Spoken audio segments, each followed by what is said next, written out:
All right, welcome to Tough Questions, Part 1. You've asked us questions, we're answering them. Sam's not here, his wife's having a kid. It's kind of how it goes. The kid will already be here by the time you watch these videos. But these are the questions you have asked us. So, you ready? Yep. Yeah. Okay, cool. Our first group of questions is about friends. So we're going to talk about friends. All right, so the first question is, what do I do if my friend group is falling apart? And I think the important thing to remember is that every situation is different. You know, I think like even for us, we've all been in situations where our friend group might have started to fall apart. And sometimes you just kind of have to talk about it with your friend. You know, if there is an issue that can be solved, you can talk about it and see if you can come to a solution. Otherwise, the best thing might be to just let that friend group fall apart. But if you can't, just really consider the consequences of both staying in the friendship or leaving the friendship. All right, next question. The question is, I'm trying to keep including someone, but they don't want to be friends. So what do I do with that?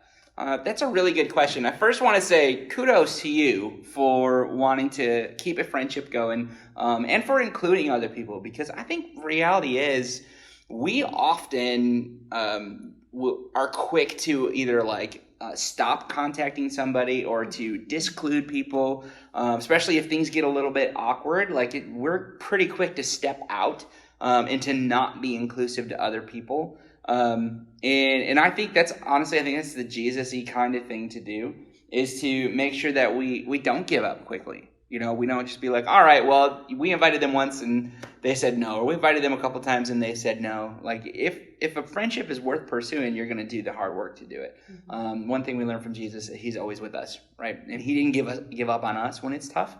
But there's also another thing to realize. We actually, last summer, we asked our graduating seniors what piece of advice would they give themselves either as a freshman or back in middle school. Like, what do they wish that they knew then? And every single one of those seniors, we interviewed 7, every single one of them said, I wish I could tell myself that friendships change and it's okay. Like, my friend circles might change and it's okay. And so some of that is part of the reality. Like, sometimes people just don't want to hang out, or sometimes people go in a different direction. So that's important to know too. Mm-hmm. So next question is, should I only have Christian friends? And I would say, in the words of Michael Bouchard, yes, stay away from sinners and stay away from people from Ohio.